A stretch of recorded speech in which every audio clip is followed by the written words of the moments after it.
The feather plucker? Yeah. Can you do that right now? Yes. Yeah, I can do the feather plucker. It was a vocal warm-up we did before performances in college. And the long story is I sprung this on my castmates as we were doing this in full view of the audience, and they didn't much appreciate it, but it was a hell of a lot of fun. So it's called the pheasant plucker. Hello, I'm a pheasant plucker. I pluck mother pheasants. I'm the most pleasant mother pheasant plucker ever to pluck a mother pheasant. And then it just speeds up from there. Hello, I'm a pheasant plucker. I pluck mother pheasants. I'm the most pleasant mother pheasant plucker ever to pluck a mother pheasant. How fast can you do that? That's about it at this point.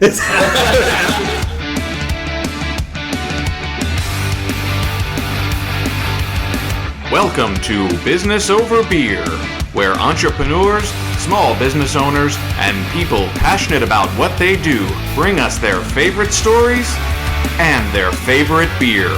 Hosted by Ben Surratt and Jonathan Kaler, it's time to get down to business and drink some beer.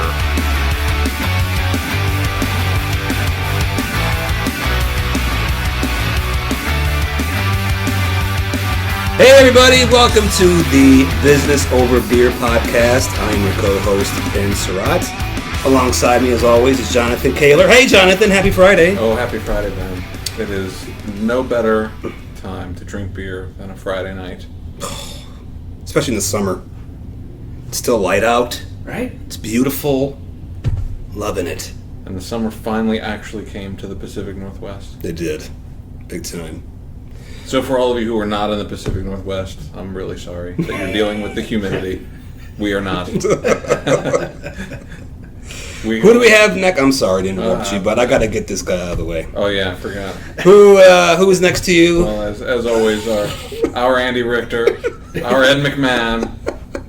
Are you down with the Cano PP? You know me. Jason Cano, welcome back as always. Thank you. Appreciate you guys having me on again. Of course. All right, now shut up. 10-4. No, we love Jason. We do. Jason does a lot of behind the scenes He's stuff awesome. for us, and is a major contributor to the direction of what we're trying to do. So we give him a hard time. But Yep. He's actually responsible for our guest today. Yeah, I'm sorry about that. Bradford Batten, everybody. Thank you so much for coming. Absolutely, thank you for having me. I'm really looking forward to this. Dude, I just have to ask, because that was my first question. So you graduated college, right? Yeah. With a theater Yep, theatrical design, and scenic and lighting. Scenic and lighting, and now you're a bookkeeper. Yeah. Okay. So how? Well, it was that or jail. So I decided to go bookkeeping. Well, life is all about choices. No, so the long and short of it is I worked in entertainment for several years after college, got married right out of college, and learned what I wanted to learn, saw what I wanted to see, and quickly came to the realization that I can't have it was going to be virtually impossible to have the family life that I wanted to have and pursue the career. So, like you said, life's full of choices, right? So, pick the wife. Yeah, makes sense. And you've been married 20 years? 20 years on New Year's, yeah. High school sweetheart? Yep.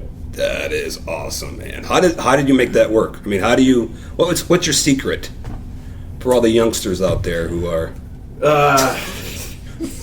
Yes, dear, you're right, dear, I'm sorry. No, a lot of it just has to do with the fact that we're on the same page when it comes to money, and we're on the same page when it comes to kids. And other than that, there's really not much to argue about. So there we are. I love it. Yeah, and my wife is a frickin' saint.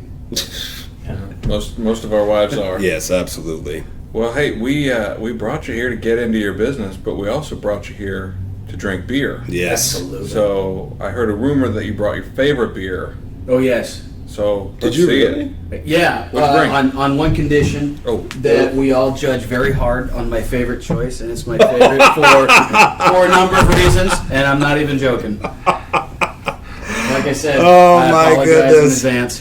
Did you bring lime? No, I did not. So for those who can't see. Ben, if I could interject, this is an audio podcast. Oh, so they no can't one can see. It's Corona. Corona.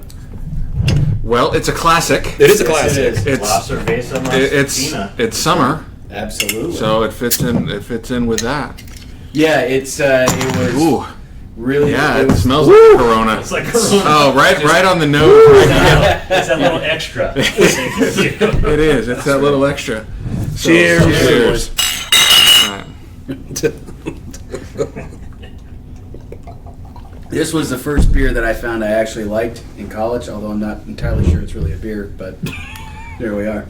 Well, I was telling Ben that he was telling me about you before you got here, and I'm a bit of a theater geek myself. I was not a theater major, Outstanding. but did a lot of theater, and I said, Bradford and I will be kindred spirits. Absolutely. This was one of the first non-Bud Light beers that I drank too. That was my sort of foray indeed. away from Bud Light. So Right. it is very Corona. When I spent about a year on tour with the musical Cats as the head flying. Wow, dude. Yeah, it was cool. Really? Yeah, it was neat. Wow. So the show every night ran to about 11 o'clock, so the only place we ever had to get dinner with bars. And we all had our regular drinks for a number of reasons. So if someone was in the head, you could reorder their drink for them. And so I drank pretty religiously Cuervo and Corona. A lot of good memories. It's crap beer, but it's Yeah. What? How do you balance? I'm going back to your stuff now. I'm sorry. sure. How do you balance your family life with your business, owning your own business? Because that is something that people always ask me, and I always like to ask that from other. I have no idea. Yeah. No, so what I do is try and involve my family in as many activities away from work as possible. For instance, as a family, we do Taekwondo together, and so that forces you to leave the office. Mm-hmm. During the spring, my oldest son, he'll be an 11th grader this year, and I'll be coaching his varsity rugby team. So Dang. So that's right in the middle of spring, middle of tax season. So that by itself makes sure that I get out of the office at least twice a week on a regular basis. Yeah, I think that's a big concern for a lot of people wanting to start their own business. Is like, Yeah. I'm going to lose my family time, or I'm going to lose this, I'm going to lose that. But you can make it work by just including everybody, in my opinion. Yeah, and with bookkeeping and accounting, with the miracle of the internet and web-based accounting software and Dropbox, Google Docs, whatever, there's really not a lot that I can't do at home. Mm-hmm. So if I am getting behind on work, which is pretty normal, I can take it home and do it after the kids go to bed, or before work in the morning. But as a business owner, the buck stops with you, so the work gets done. Or it doesn't, so. Or in my case, with my wife. So just saying. You got something to say, Canope? No. Bite my tongue. You trained him well. That's what Angie said. I don't know. Anyways, How's your Corona, Ben? very Corona. It's funny. So we on our last episode we forgot to bring glasses. Yeah. So we're all pulling off of cans and off of the double deucer together. So I made sure to bring glasses, bought new glasses, and the first beer pulled out by our guest with the brand new glasses, and we can't even use them because I can't pour the Corona there's into no a way. glass. You have cannot. to, you have to drink you it out of the cannot. bottle. Yeah. I'm here to help in any way. Okay, no, Knope did say my favorite. He didn't say how fancy it needed to be. No, it's all good, man. No, hey, They this could have is said just beer on the side. hey, this is about getting together with friends and drinking beer and Yeah. getting into our business. Talking about your memories of beer. So I see Battleground Rugby. Yeah. So you like rugby or something? Yeah. Yeah, it's... It was the only clean shirt, right? Yeah. No, so, some people are into collision sports, some aren't. And for the rookies and the softies, some of them like pads and like to take a minute-long break every 5 or 6 seconds. Eventually, you outgrow the pads and you start playing a manly sport. I love rugby. Why rugby? Well, I got into it initially because I was about 50 pounds heavier than I am now, and all my joints hurt because I was carrying around too much weight. And a guy I worked with said, "Hey, you should check it out." So I did, and I was useless after about 10 minutes of my first practice. And coach came over afterwards. He said, "So what'd you think?" I'm like, "Well, this is a hell of a lot of fun. It's almost as much fun as drinking beer at home." And he says, "That's cool, man, because we go drink beer after practice." I'm like, sign me up. Yep, sign me up. I'm in. And so it's really once you do it, it gets in your blood. I mean, it's just the camaraderie, the fact that you're all buddies before the match, and then you beat the living hell out of each other for 80 minutes, and then afterwards you drink a pile of beer to celebrate the fact that you're all still alive and you're all still buddies. It's huge. Yeah, I mean it's fun. It's they have really colorful position names. Like I play hooker. I even have fantastic boots. Right? My son also plays hooker, so when I tell people that my son and I are both hookers, we like to keep it in the family.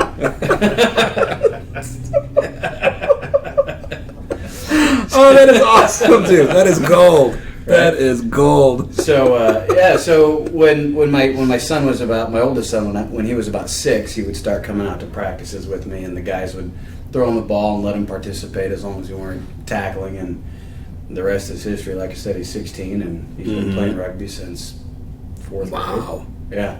So Kaylor and both you guys are probably into soccer, right? I like soccer, yeah. I enjoy rugby, though, as well. It's great sport. Now, is rugby like a mash of football and soccer, or kind of? Or? Yeah, there's aspects of it. Actually, when rugby and soccer both started developing in England around the same time, each village would have its own version of some sort of ball game, and some are more kicking oriented, some are more carrying oriented, and rugby was created at the rugby school in England. It was a legal prep school for rich English kids, and the legend is in 1823 Webb Ellis, in fine defiance of the rules, picked up the ball and ran with it. Really? And that is cool. The legendary moment of creation of rugby. Wow. And so as things developed, the two sports sort of naturally diverged. So there's aspects of that. Football is actually like a sort of a number 3 permutation of rugby. Right. But yeah. The forward pass was actually rugby, right? But it was, guy, I don't know. Yeah, so what happened is big schism happened in England, and North and South split, and the South kept a different set of rules. They called it Rugby League. As that migrated across the Atlantic, that's what they started playing at the Ivy League schools. And so the field is a rugby league field or pitch is very similar to a football. There's lines every 10 meters. And they wanted to speed the game up and keep it more exciting, so they started allowing forward passes. In rugby league, every 6 tackles, you have to kick the ball away. You lose possession after 6 tackles. And so they reduced the number of players from 13 to 11, changed the number of tackles from 6 to 4, so now you got first, second, third, fourth down. And that wasn't working well. Nobody was scoring with just 4 tackles. And so then they decided, okay, well, now you just have to go 10 yards, and then you can keep the ball. Wow. And before too long, we have modern American football.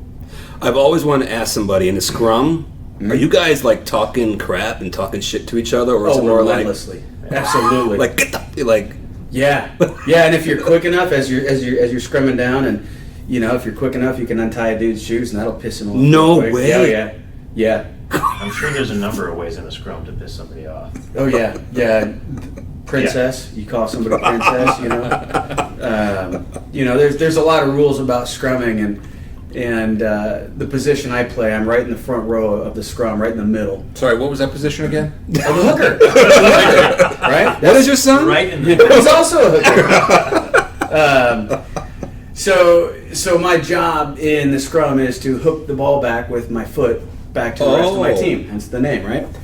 According to the laws, since rugby was invented at a legal prep school, they have laws, not rules. The hookers are supposed to leave their feet on the ground, and when a hooker illegally picks his foot up, you're supposed to tell the sir, his foot's up early, and they're supposed to do so. They usually don't do anything about it, so then the only recourse you have is when he picks his foot up, they're not supposed to, you kick him in the shins.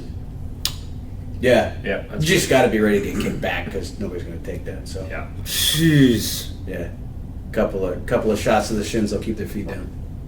You come to sort of a uneasy truce with the guy in front of you. Like, really? Are we going to do this all game? So you recently made a little bit of a trip for a rugby tournament Yeah. over the pond. How was that? It was freaking amazing. I even remember most of it. That's great. Yeah. So last October, I was asked to be part of an old boys touring side. So old boys being 35 and over. We went to Munich the last week of Oktoberfest. Whoa. And we played in an international old boys tournament, and it was freaking amazing. So how old are the old boys? What are the... So it's 35 and up, and you can pretty well tell how old somebody is by the color of shorts they're wearing. Yeah. So if you're younger than 50, you have white shorts on. Okay. If you're 50 to 59, then you have black shorts. Okay. When you're in your 60s, they go yellow. Right? And the rules change a little bit, right? You can't just completely destroy somebody. Is that in yellow. because you're constantly pissing yourself? Pretty much. That's the yellow, right? What's the matter with you? Oh my goodness. Until a 92-year-old cleans your cloth. No joke, Yeah, right? right. I would never joke. I'll go lights. Right? So your 70s are red shorts and 80s are purple shorts. Wow. And so we didn't have anybody Jeez. that old playing, but locally, every year when we go to the old boy tournaments, there's always a couple 80-year-olds. And I respect the hell out of those. Oh, yeah, I would. Yeah, you're not supposed to hit them. They're not supposed to run more than a certain distance, but really the gentleman's rules are if the 80-year-old dude has the ball, just let him go and score because he's either going to break a hip or die. Yeah. So If he gets past 10 yards, right? right? Yeah. So when I was 30 when I started playing, and at the end of my first season, I was asked to play in an old boys tournament because you're allowed one or two young guys. And my wife was still thinking that I'd grow out of this rugby nonsense. Oh. Right? So I come home and she says, "Honey, how was rugby?" "Did you know that when you're 80, you have to wear purple shorts?" And she's just shaking her head like, "Oh, dear Jesus." I hope this guy doesn't live to be 80. I can't take it that long.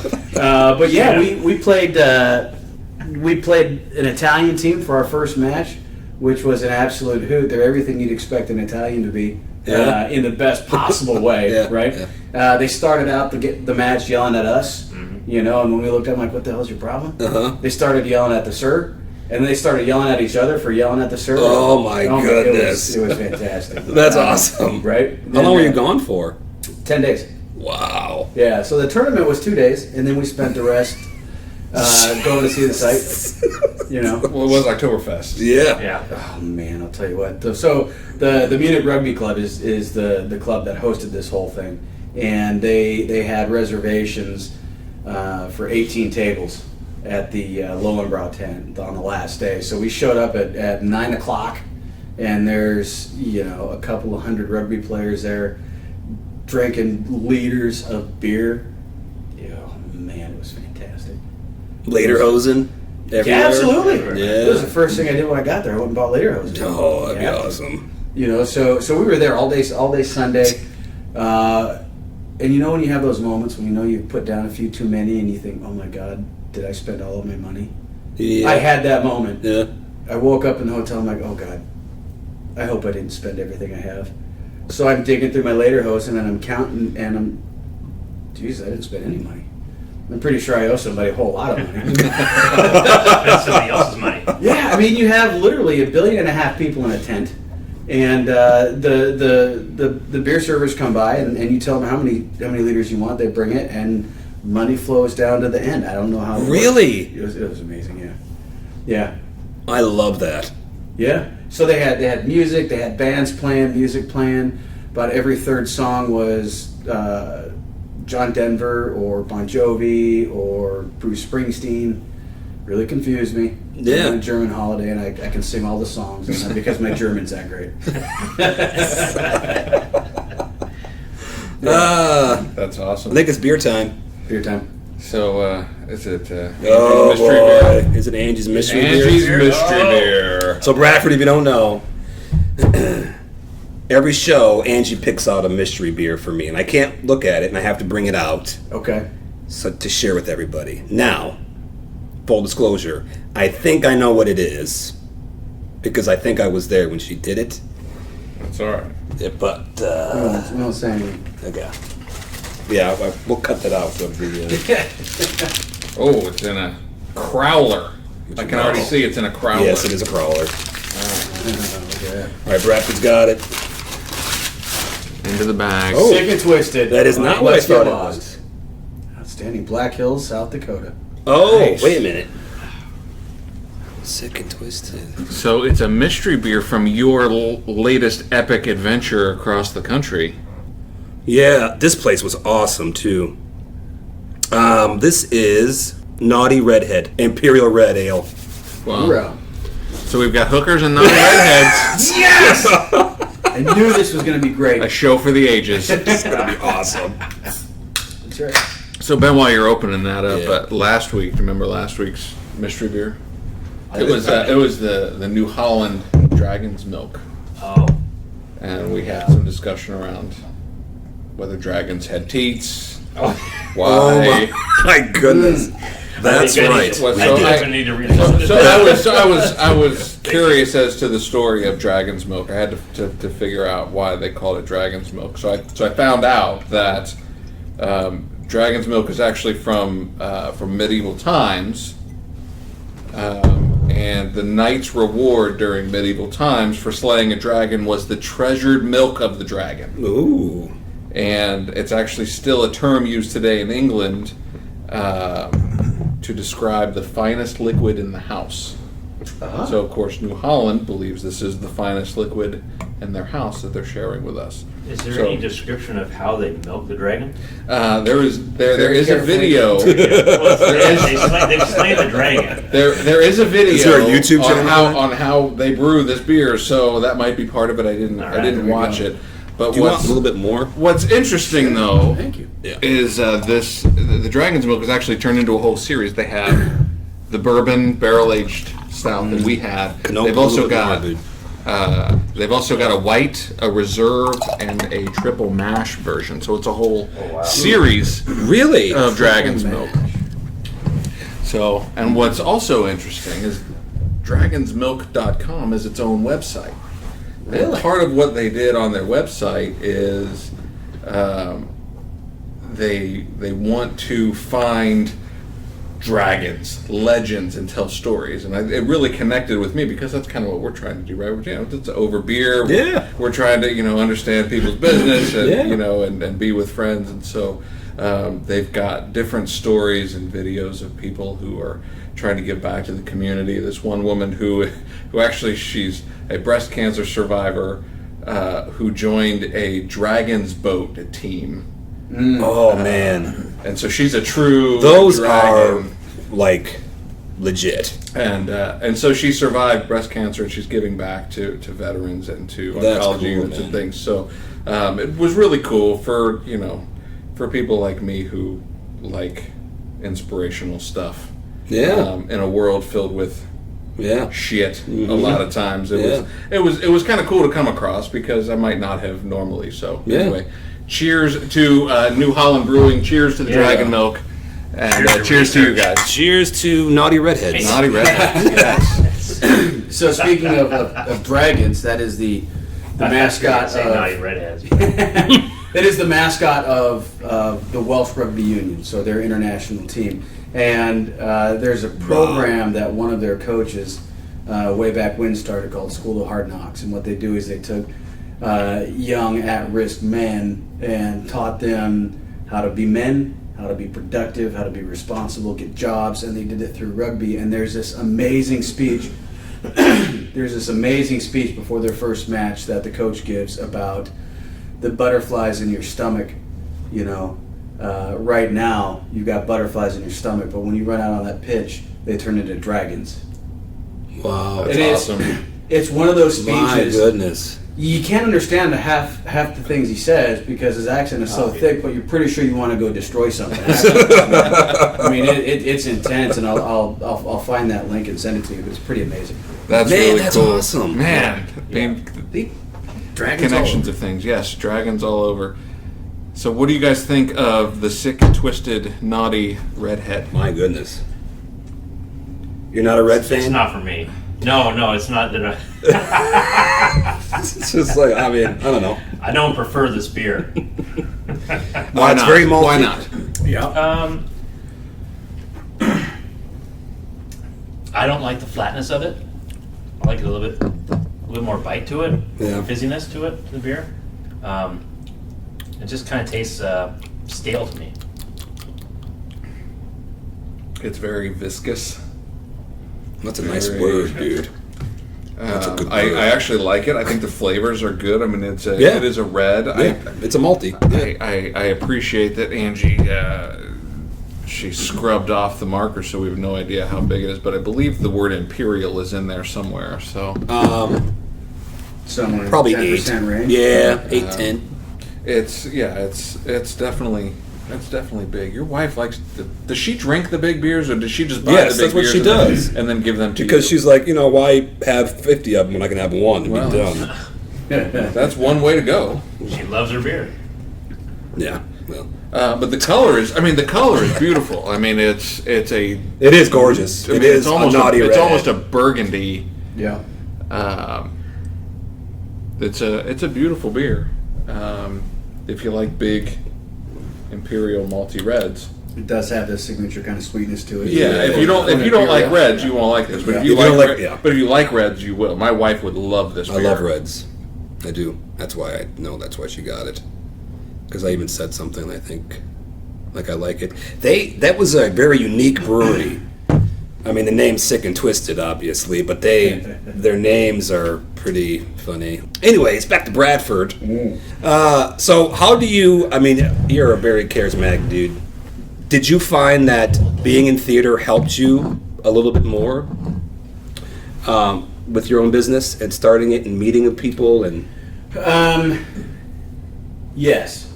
Yeah, I do. And I think it's more from a personality standpoint. You know, your typical bookkeeper, accountant, CPA, not terribly outgoing.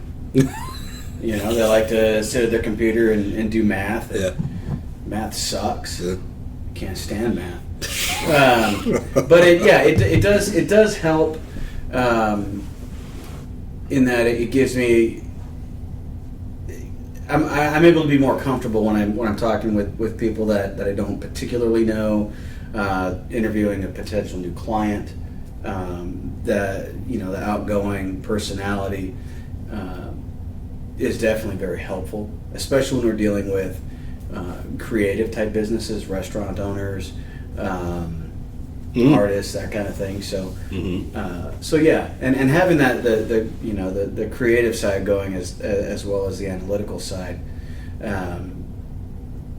I think it helps to identify ways that we can either streamline their bookkeeping process or change things to help their financial reports, give them more information. And that's really what we do is entering their expenses and their income. I mean, anybody can do that. Anybody can balance a checkbook with computer software. Yeah. Right? People still write checks. Occasionally. At Fred My, the old lady was like, right? Oh my goodness. Usually when they know they need a few days to make sure the cash is in the bank. But it helps us in our company in that we can be creative and understand what our clients' needs are, what information they need from the data. So we take the data, we turn it into useful information. So if a client has 4 different services that they offer, they'll be able to look at the report that we give them and see that, hey, I'm making a killing in this one and I'm losing my tail on this one, so I'm going to quit doing this and I'm going to put more resources into this. Or they really believe there's a future in this particular service, so they can look at why they're not being as successful as they want to. Yep. And by the end of the year, we've not only captured all their income and all their expenses and allowed them to make intelligent business decisions, but when we pass those books off to the CPA has very little work to do. They know, the CPAs that we work with on a regular basis, they know that our work is solid, that we've gone through and tied out the balance sheet. And so they know that they're going to be able to get this tax return done quickly and move on to the next one, because when it's tax season and you got a stack of 1,000 tax returns in front of you, the less work you have to spend making sure that the information is accurate, the more the CPA is going to like you. The more that they can do, the more money they're going to make, and the more business they're going to send to us. And it's a big upward circle. Sure. Yeah. Not that your bookkeeping stories aren't interesting. They're not. But I was at a BNI and you were the speaker. And I remember you had advice for people who were nervous about getting in front of other people. Oh yeah. Can you can you say that again? No, but Yeah. it was I was like, man, I didn't know you that well. I'm like, dude, that's really cool. Yeah, and that was a total riff too, because the speaker who was scheduled that day wasn't able to make it. That's right. And so I said, I'll do it. I'm like, okay. And I was talking to one of my coworkers that morning, and they're like, well, what are you going to say? I'm like, I don't know. Oh, man. It was one of those awesome. ready, fire, aim kind of Numbers. things. Numbers. Yeah, I can put you all to sleep in about 5 minutes. No, basically what it was is, the BNI group is new. We're just wrapping up our first year, and there's a lot of people that are either new to their businesses, new to networking in general, but the one common thread that many of the members in our group have is a fear of public speaking, which is one of the most common fears that people have, because you want to look good, you want to do well, and you don't want to say stupid stuff, you don't want to panic and freeze. And so the gist of what I wanted to convey that day is a few things. One, do your homework. Do the prep work necessary to be able to speak intelligently about what you're going to talk about. So do the homework ahead of time. Be prepared. Have notes if you want. If you feel comfortable keeping them in your head, great. But also remember that everybody who's in the room with you, they want you to do well. They want you to succeed. That's what I remember. They want to see you do your best. And if you remember that takes the pressure off. I mean, you're not standing up in front of people that are going to be throwing rotten fruit at you. You're not you're not trying to be a comedian. You're there to talk about what you do and what you know and what you can offer people. And the people in the room, they want to hear it. They want you to do your best. And just taking that stress away, that performance anxiety away, really frees you up to be the best that you can be, to convey who you truly are as a person. Because I know a lot of the people in our group, and they're really smart, dynamic, interesting people to talk to one-on-one. But when they're up in front of people, you can see them shaking. Yeah. And it's it's like they clam up, and that's natural. Most people do that. And so when you take that stress away about feeling like you have to perform, I'm talking to you, and I'm talking to you, and I'm talking to you, and I'm talking to 40 other people all at the same time. But if you know what you're talking about, you've done your homework, and just remember, everybody there wants you to succeed. And if you stumble on something, if you draw a blank, they're going to want you to get it. They're going to be patient with you. They're going to give you the time you need to get back on track. And at the end, they're going to be happy that you spoke. They're going to take something away. Mm-hmm. And, when you remember all of that, and then you do it over and over and over again, it may not ever be something people enjoy doing, but you become more at ease at it. It becomes something that's not quite so frightening and so daunting. Mm-hmm. Well, I mean, that for me, I mean, I love talking to people and meeting people, but groups, like big groups, I get shaky, my voice starts to get whatever, but when it comes to this, yeah, I love it. But when I heard you say that, I mean, I literally remember that, and I'm like, oh my goodness, I can probably do that now. Absolutely. I could. Absolutely. And the one physiological thing that happens with everybody, paid performers, amateur speakers, is that adrenaline rush that hits you. Mm-hmm. And that adrenaline rush is going to trigger one of two responses. Get me the hell out of here, or it's game time. Yeah. And very rarely is it anywhere in between. And so once you've spoken in front of people a few times, to expect that. I mean, every time I speak in front of people or I perform in a show, I still get that adrenaline rush. Even when I was on tour as a crew member, you get that adrenaline rush because you know that what you do during the show has an effect on the overall performance. Mm-hmm. To expect it, and it becomes less frightening. It's not a surprise. And when you can harness that, that adrenaline's going to hit you. Mm-hmm. The pancreas is going nuts. It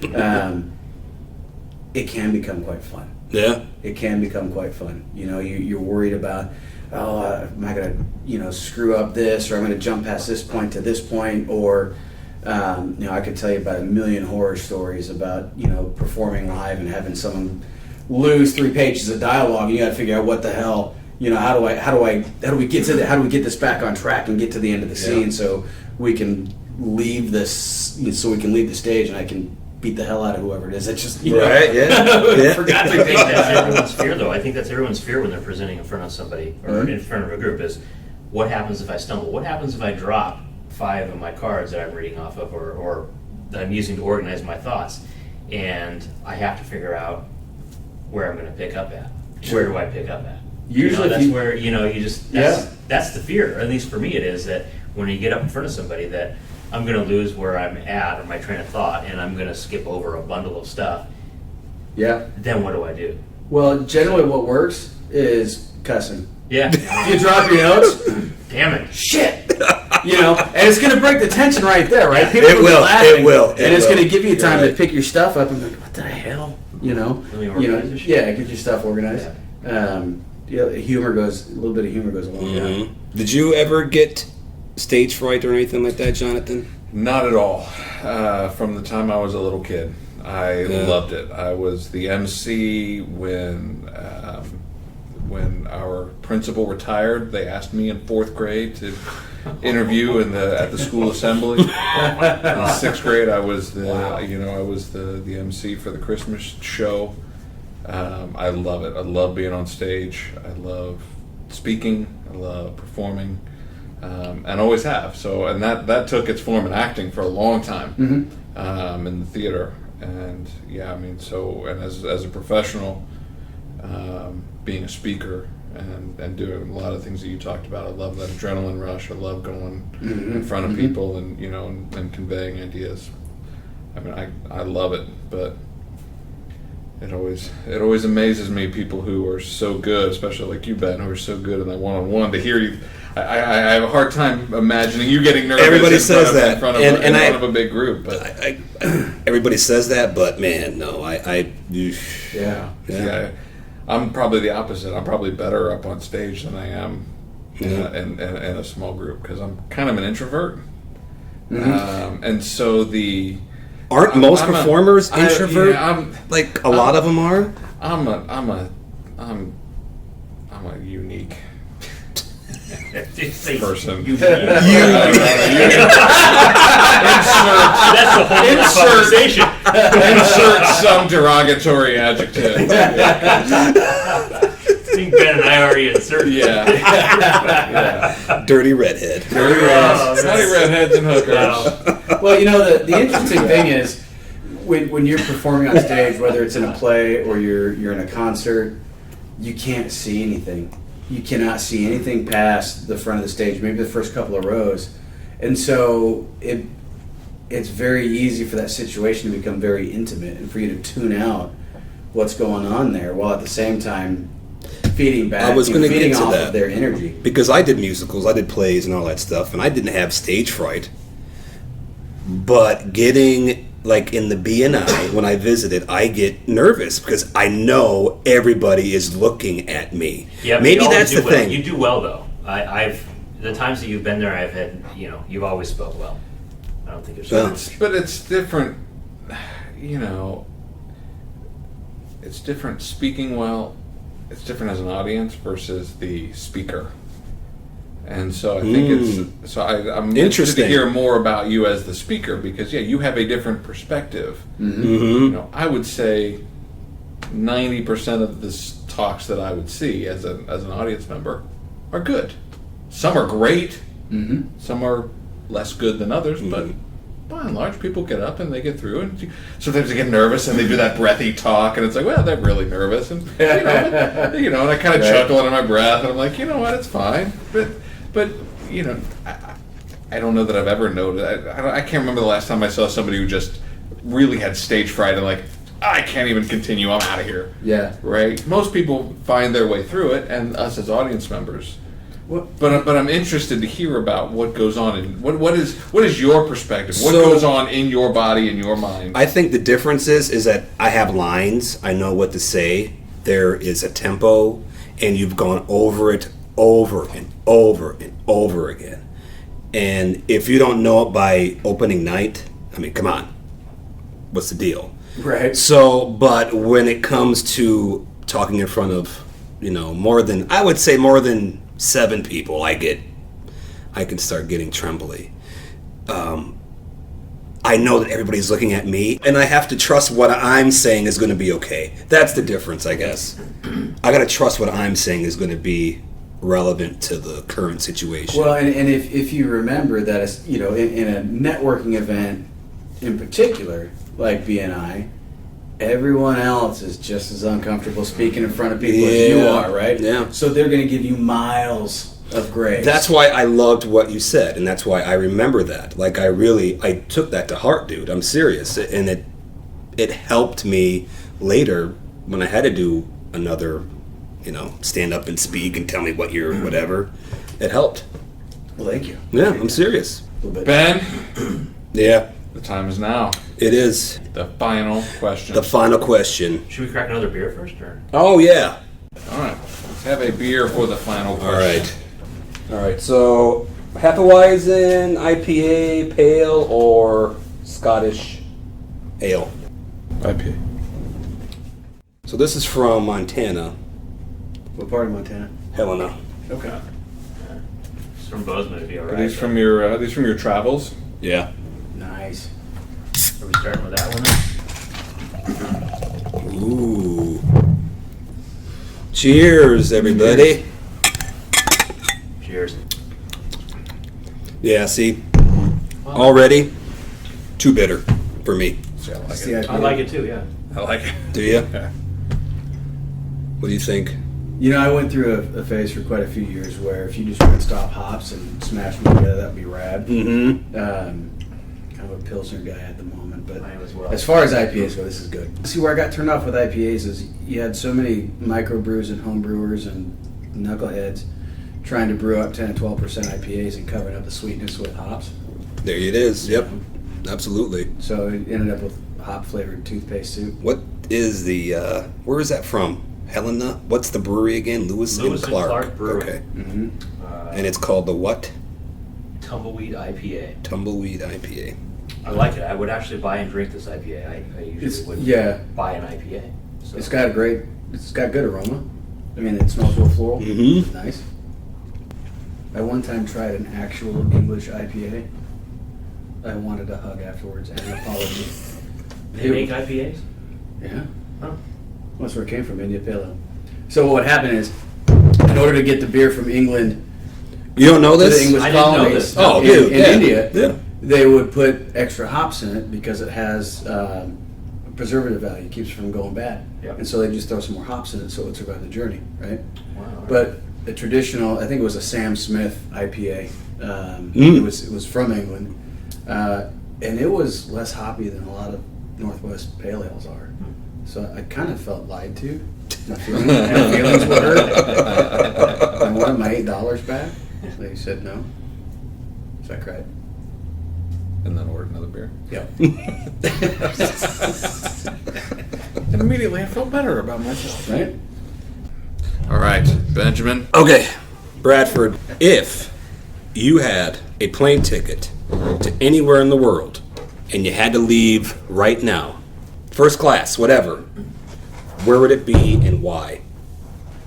First class ticket, leave right now. I'd go to New Zealand. I'd go to Christchurch, New Zealand right now. The All Blacks will be playing the Wallabies Saturday for the opening round of the Bledisloe Cup. And dang,